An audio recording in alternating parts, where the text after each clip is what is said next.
Howdy, I'm Nolan Gray, Research Director for California YIMBY, where we're hard at work making California an affordable place to live, work, and raise a family.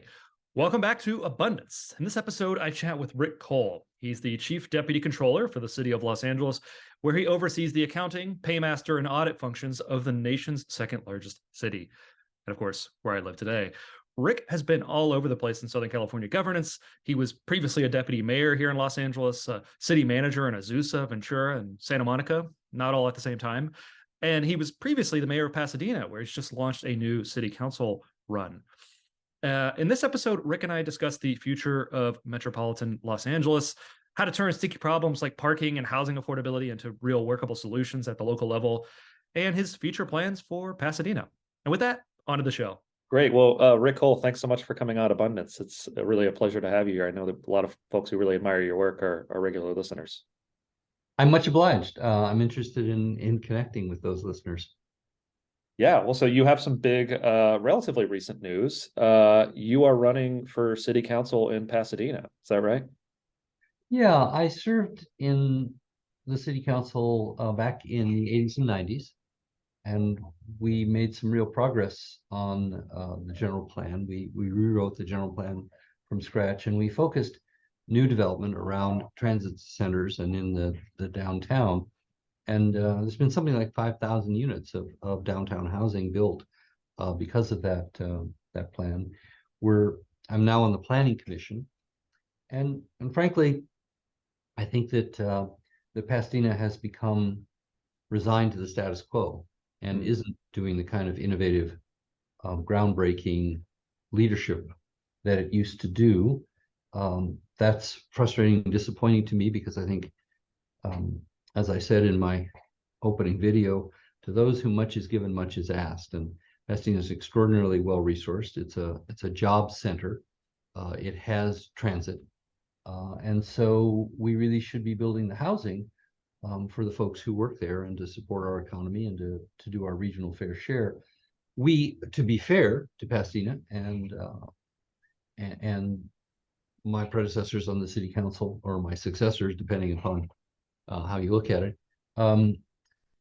we've done better than the surrounding towns of La Cañada, South Pasadena, Arcadia, San Marino. But that's a little bit like my old boss Eric Garcetti's joke that he was the most tech-savvy mayor in America, which is like being the tallest building in Canoga Park. To have a better record than the surrounding suburbs of Pasadena, it isn't saying enough. There's much more we can do, and much more that I'm committed to do if I'm elected. Well, and I mean, of course, you're running to get back on the council, but as you suggested, you were on the council in the 80s and 90s, and Pasadena did do some very innovative stuff. I mean, an issue that's very near and dear to my heart is the parking benefits districts. And, I think for maybe folks of my generation, downtown Pasadena has always been somewhat a very posh almost outdoor mall, right? Very, very nice place. But, I mean, as you know, downtown Pasadena went through some hard times, and there was a real larger generational project of turning that around. And I think the experience that you all have had with parking demand management is kind of a model for other jurisdictions. Do you want to talk a little bit about that? Well, ironically, Donald Shoup gives a lot of credit to Pasadena as sort of inspiring the groundbreaking national work that he has done. We actually had enormous resistance to the very idea of charging for parking. We were very much immersed in this ideology that everyone is entitled to park for free. And in fact, there was a legend at City Hall that we had ordered parking meters back in the 40s, right after World War II, and that they were never installed, and they were buried in the basement of City Hall, along with the public works director who had ordered them. And it was such a pervasive legend that I once, after work one night, went down to the basement and sort of began poking through the doors to see if, in fact, there was any basis for it. It turns out there was a basis. The parking meters were not still in the basement. But actually, Pasadena did order parking meters in 1946. along with Glendale, and Glendale installed them. And the entire 5-member city council was summarily recalled. So Pasadena decided maybe we won't put parking meters in. And I used to say that my 3 biggest achievements as mayor of Pasadena were, number one, the groundbreaking general plan that focused future development around transit. Number 3 was putting parking meters in Old Pasadena. And the number 2 was not getting recalled for putting parking meters in Old Pasadena. And the goal wasn't to put parking meters. The goal was we had built, as a city, 3 new public parking structures. They also were innovative at the time. They had ground floor retail. They fit in remarkably well to the fabric of our historic core. But they were empty because people were driving around and around and around to find a free parking space on the street rather than pay in the structures, which is obviously why all this inspired Donald Shoup.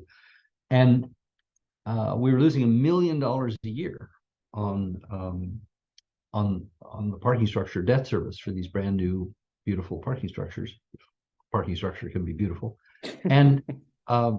And so the staff said, well, why don't we charge for parking? And of course, there was a huge blowback, particularly from the merchants, who were, after all, competing with malls that have free parking. So I was just about to become mayor. I was vice mayor, and I insisted we lock the staff and the merchants in a room with me until we got a deal, because we were losing $1 million a year. And so it was an urgent need to fix it.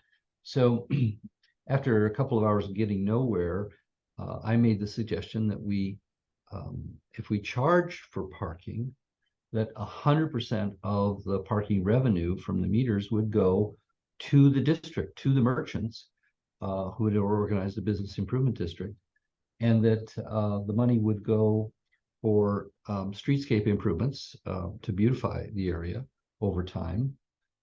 They would go to increased street cleaning, because like every place else in the city, we were sweeping the streets once a week, whereas the crowds in Old Pasadena were beginning to need much more attention. And finally, enhanced security. So we instituted ultimately a foot patrol and even a horse patrol in Old Pasadena because of the perception of crime. It had been Skid Row. Ironically, there was almost no crime because almost no one there, right, to be victimized or to be the victims. But anyway, the merchants readily accepted that deal. They thought that was a swell deal. The staff were irate, and they insisted that we go out in the hall, and they yelled at me because I had just given up the revenue that they were counting on to fill the $1 million hole. And so I reassured them. I said, look, number one, we didn't give away the parking fines, right? So when people overstay, they get a $60 fine. So that money we got to keep for the general fund. Number two, we would be enhancing our property tax and our sales tax because the area would really blossom. And that all that would go to the general fund. And the result was sales tax quadrupled, property tax doubled, and the parking structures became an incredible source of revenue. And to this day, the revenue stays in Old Pasadena. That inspired Don's academic study to figure out, well, is this a one-off, or are there principles here that can be utilized elsewhere? And so a lot of other cities began to copy us. I used to entertain delegations from other cities that would come to see this tremendous blossoming of Old Pasadena.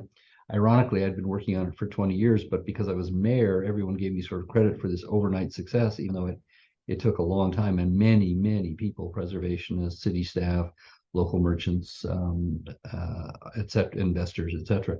Anyway, these delegations would invariably have lunch in Old Pasadena and then make an appointment with the mayor immediately after, and to understand. And they would come in and they'd say, Mayor, this is amazing. We just had this lunch, and there were Indian restaurants, Chinese restaurants, Italian restaurants, Thai restaurants. You had, what is it, 90 restaurants in 14 square blocks. How does this work? And I told them, well, look, about half of the patrons that you see in those restaurants are delegations from other cities trying to figure out how we support 90 restaurants in 14 square blocks. And they would laugh. And now, then I would tell them that there's no silver bullet for revitalization. It's not parking, it's not cleanliness, it's not security, it's not marketing. It's not the richness of the restaurants and shops that you offer. It's all of those. And you have to work on all of them, and you can never sit on your laurels. That's part of my frustration with Pasadena now. It's been such a success. It remains an amazing community, but you can't sit on your assets.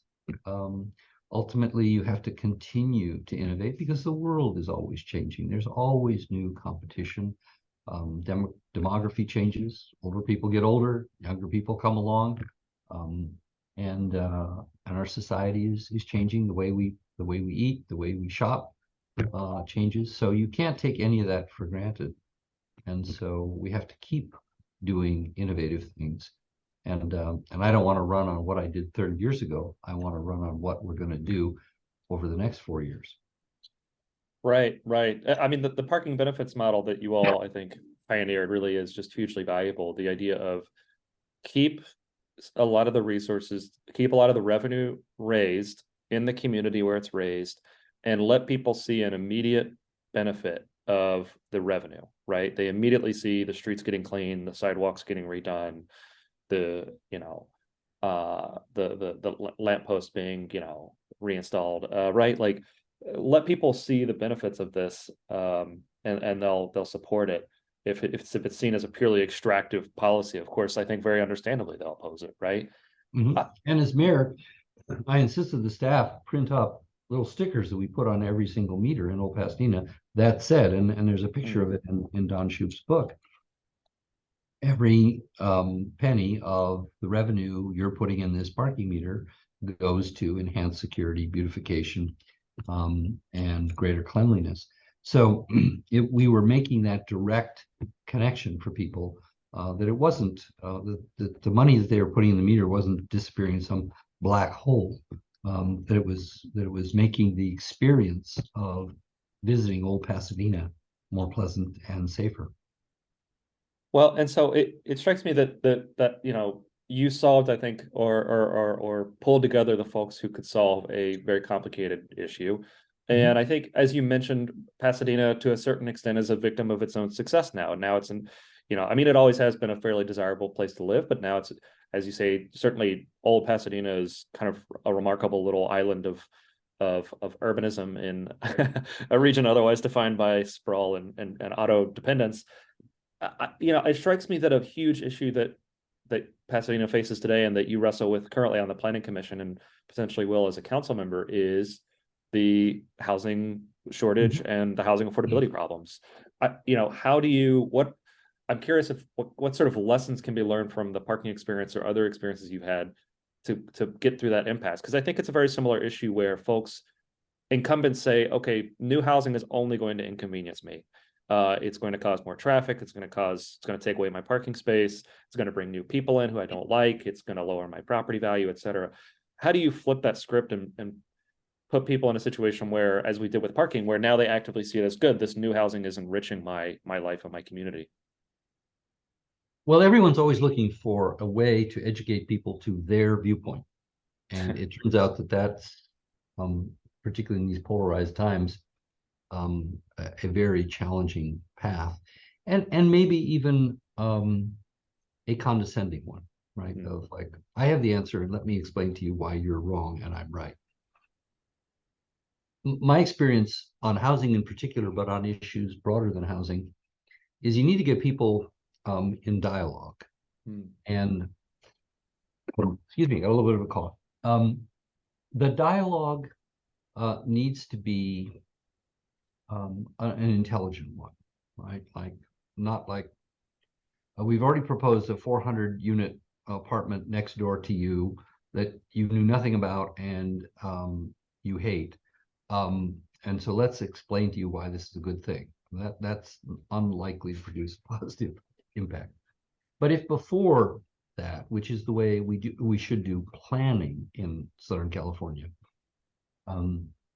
If you get people around the table, you get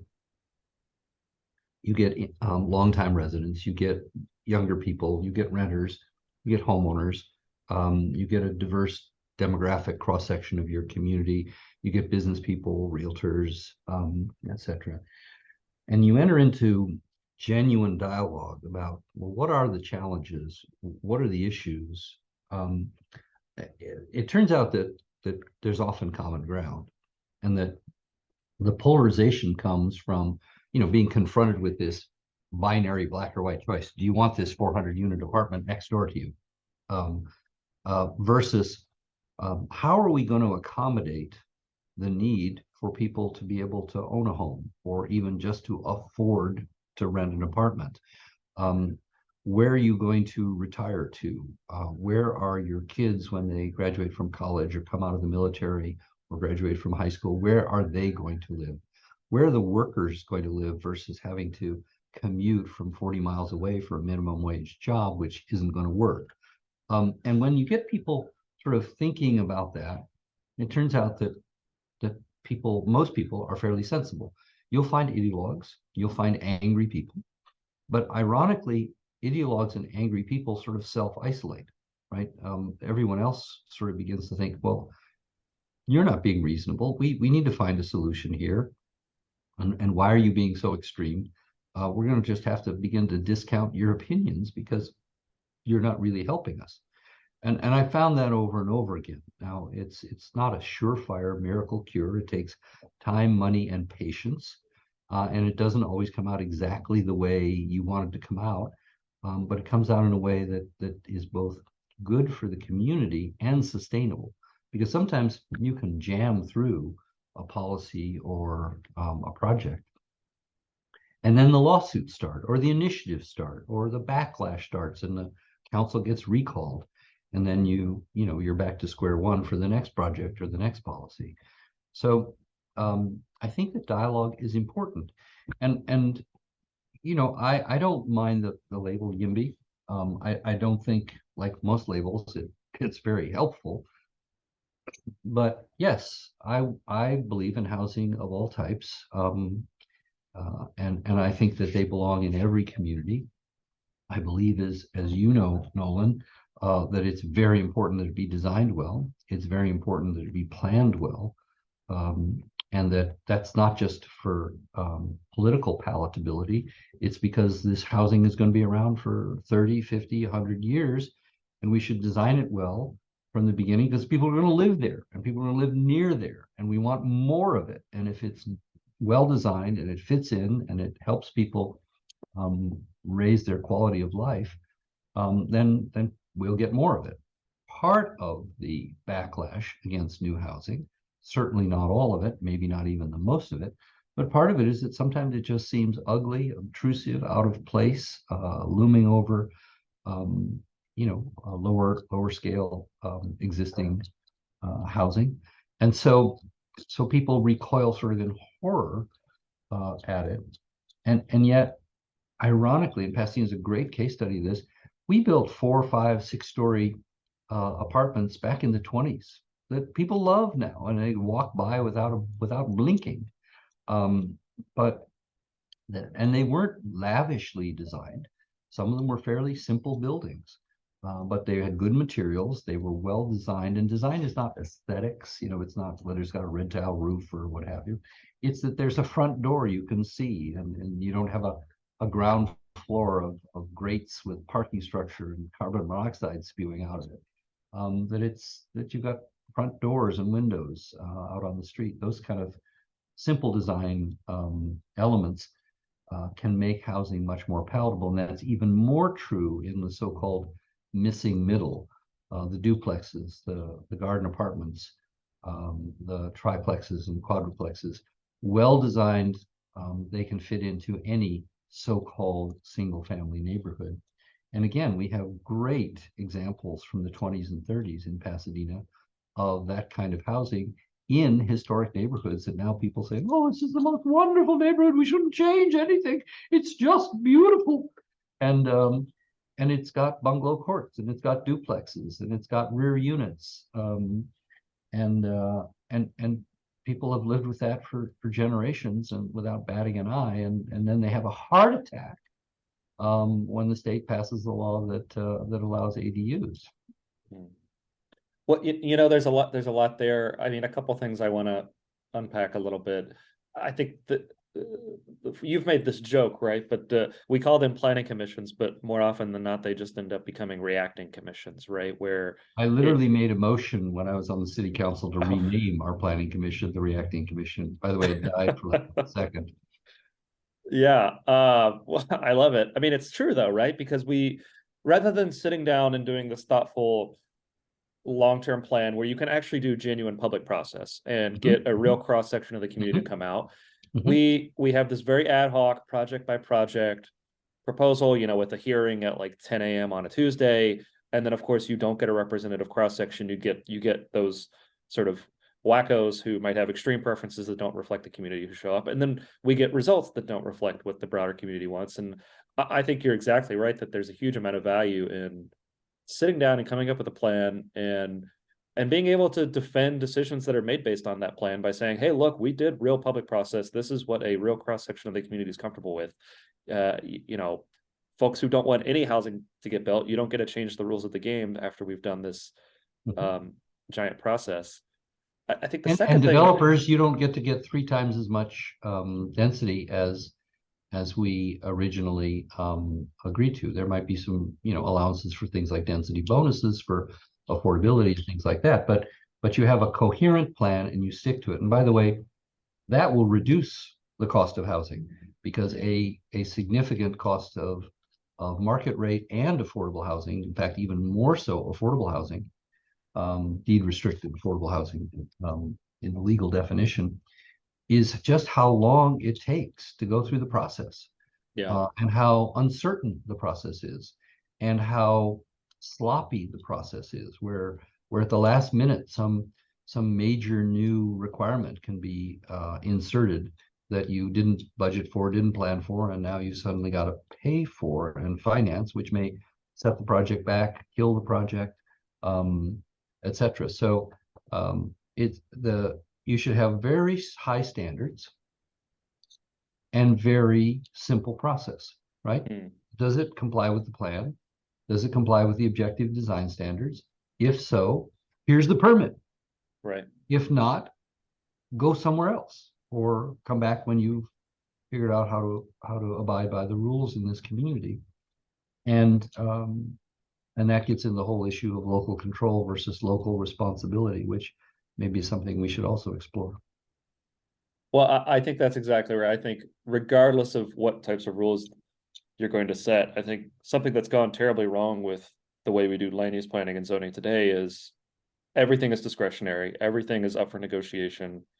It's often unclear what you can and can't build. And I think from the public, I mean, obviously this is a problem for building housing at scale, but it's also, I think this lowers public trust in the process. If they see things 100%. getting built that they had thought were illegal, you know, my personal views might be that we should allow more, but if it happens through this discretionary negotiated process, it starts to look like corruption. And I think people understandably have concerns about it. I also want to say, you know, I know you're reluctant to use labels, but I would say if anybody's a YIMBY, you're a YIMBY, Rick. I mean, you are, as we were talking about before the phone call, for the recording started, you're moving into an ADU in your own backyard. So you literally said yes in my backyard, right? Listen, this is complicated, maybe TMI for your listeners, but it's my former backyard. It's now my ex-wife's backyard, and graciously, she's allowed me to build an ADU there. So we'll kind of have a family compound for us and our 3 children. And yes, by the way, there are back units that date from the 20s on our block in one of Pasadena's first historic neighborhoods.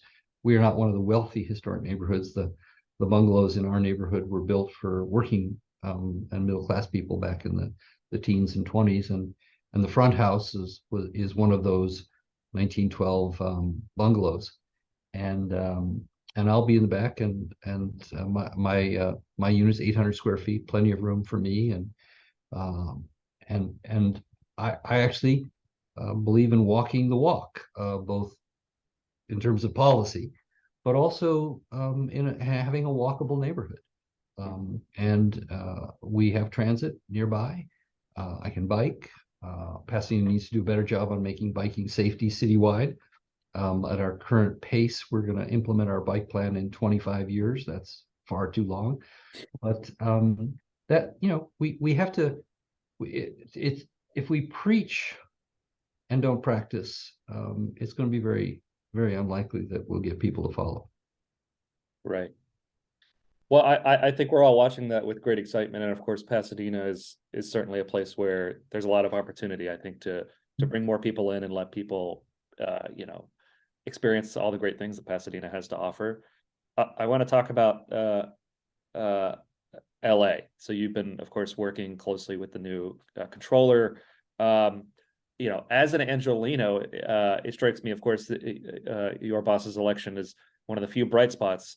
It seems like the city faces so many incredible headwinds. I mean, we had the scandal with the former Speaker of the Council making repugnant remarks, population loss in the city. It seems like there's a malaise sort of hanging over Los Angeles, and you're someone who's been involved in LA for a long time. I'm wondering, what is the path forward for Los Angeles? Can Los Angeles be governed? Is it just too big and too power is too divided? What's it going to take to fix Los Angeles? You have 30 seconds. Well, let me fall back for a moment on what Pope Francis says. He said, if you look at history, there is really very little basis to be optimistic in the sense that everything will turn out okay, because history shows that oftentimes things don't turn out okay. But he said, if you give an equally fair reading of history, there is always a basis for hope. That, in fact, sometimes even at the darkest hour, people stand up and make things happen and are able to forge progress. In fact, I just had a book recommended to me, Paradise Built on Hell, about cities that have come back from devastating earthquakes or war, and rebuilt and ended up thriving. So I'm not optimistic about Los Angeles for all the reasons you've articulated, but I'm very hopeful. I think that the Olympics provide a great opportunity, and I've had a chance to address that in a couple of recent forums. I am not, having lived through the 1984 Olympics and having studied the 1932 Olympics here in Los Angeles, I'm not one of those boosters that looks on the Olympics with rose-colored glasses. It's a corporate-driven, multi-billion-dollar circus that camps out in your town for 2 weeks and then goes away. But what we do have is an opportunity, since the world is coming for the World Cup in 26 and the Olympics and Paralympics in 2028. We have the opportunity to make Los Angeles what we want it to look like to the world. And that doesn't mean sending the homeless folks off to Lancaster for 2 weeks, or locking down the city with a militarized occupying army. It means community placemaking in local neighborhoods. It means accelerating some of the things that are going slowly, like building bike infrastructure throughout the region. It means completing some of these major infrastructure projects, like the transit system that we're continuing to build out. But it also means just kind of taking a breath and looking around and saying, how can we clean up the messes that we have? A third of our people rent burdened. Many people no longer being able to afford to live within 20 miles of their work. You can't fix all that in 5 years, but why not do everything we can to be able to show a greener, more sustainable, more resilient, more equitable city when the world comes, and then have that as the legacy of the Olympics. That should be the legacy. It shouldn't be that we are more famous on the world stage, or that corporate sponsors made a whole bunch of money. We should have a genuine legacy. So I hope Mayor Bass is extraordinarily successful at sort of capturing this moment. I think her phrase "linking arms" is the right one, because the flaws of the way Los Angeles government was designed are not going to be fixed overnight, although there is some effort at charter reform. But the people, the reformers 100 years ago who wrote the government for Los Angeles, they were not trying to make a government that worked. They were trying to make a government that wouldn't be corrupt. And ironically, we've now reached the bottom of the barrel, in which by distributing power evenly instead of giving some people accountability, it's possible for people to take advantage of that and to be corrupt. The structure didn't fix that problem of human weakness. We have two council members one who's just come out of jail after a brief sentence, and one who's going to jail for a long sentence. We had, as you noted, one who's resigned in disgrace, two who were defeated, and a clean new slate of people in the three citywide offices, including my boss, Kenneth Mejia. And it's a new opportunity, nowhere to go but up. Yeah. Well, we just recorded an episode with Francis Fukuyama, and we talked about this issue of, even in the best of cases, you set up institutions and they're well designed to solve one problem, but they decay over time and circumstances change. And I think it is encouraging some of the charter reforms that are up for discussion, but I think that's your point about hope is well taken. And I hope that we, those of us working today will have the confidence that previous generations had to say, hey, we can sit down and fundamentally change how things work and solve some of these problems. I think. And part of that is tangible. Yeah. It's not just, Los Angeles would be a nicer place. But this Livable Communities Initiative is an example of being able to actually say to people, in the way Ciclavia, I think, changed the way people looked at Los Angeles, biking on open streets instead of driving down crowded streets. The Livable Communities Initiative, I think, is a brilliant way of saying, not just we're going to have more housing, but we're going to have housing that creates more livable neighborhoods, more walkable neighborhoods, more pleasant neighborhoods, more trees, closer to parks, streets that are safer to cross, sidewalks that are wider, create the kind of neighborhoods that Los Angeles used to be able to create and drew people from all over the country and all over the world. And to create those neighborhoods in the 21st century context. We're not going backwards, we're going forward. And that people will have the opportunity with this concept of a 15-minute city, not to go to the opera in their neighborhood, not to go to a professional football game in their neighborhood, but to be able to go to the dry cleaners in their neighborhood, to be able to go to the grocery store in their neighborhood, to be able to go to the coffee shop in their neighborhood, to be able to go maybe to a hardware store in their neighborhood, instead of getting on the freeway and driving 20 minutes to get to everything. That people are able to walk, bike, to have good transit, and that we have just a more pleasant and prosperous place to live. I think that's the kind of legacy that would appeal to people. And this is not some pie in the sky artist rendering. This is actually possible if we put in place the policies and we fund the improvements. Because as we found with the parking structures in Old Pasadena and the parking meters, if you invest in the future and you take that money that you're getting and you plow it back into security, plow it back into beautification, and not just police security, but community security, and you plow it back into improved maintenance, it gives more opportunity for local people to get jobs, more opportunity for local people to start businesses, more opportunities for local people to take advantage of local services. It's a virtuous circle, and that's, I think, what immigrants come to Los Angeles to find. It's what college graduates come to Los Angeles to find. And it is something that I think is widely appealing. Well, that's something I love about this policy area is, unlike some of the bigger, more abstract questions that get people excited, if we do our job here right, folks' quality of life immediately starts improving in very tangible day-to-day ways.